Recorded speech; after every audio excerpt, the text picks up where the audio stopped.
Rahim Production.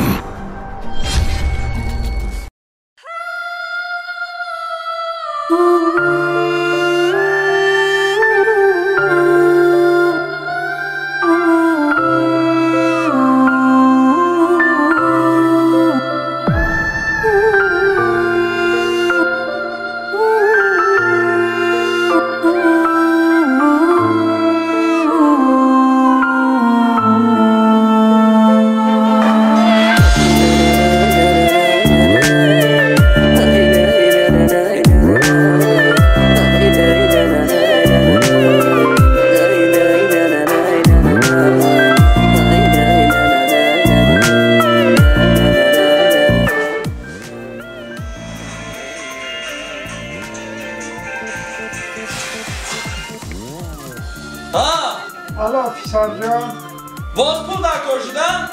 همه کار رامان به خانه بیا. باز چیگه؟ با جنازه مادرت بیا، با جنازه مادرت.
پدر جان جان پسرم.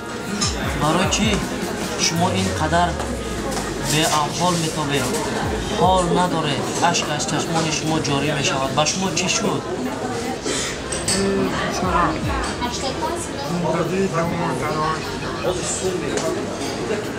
هم فرزند پسرم. آیا با پسر شما چی شد که امروز من شما را دیدم در اینجا با یک مرده نان قاقو و یک پیاله چای روز خود را گذراندید؟ براست این پسرم من چیزی بود در نکردم. در این بود اومدم پسر من دست پیری فتادم نگذاشت.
الو.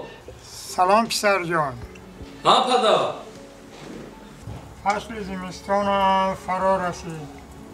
کمتر پرویی نمیکنی همه سرپوشی خانه را ساز کنی. او چه پول پدر؟ آخه میدونید که من به نزدیکی نبیرتون را توی میکنم ها؟ پول ندارم. مالش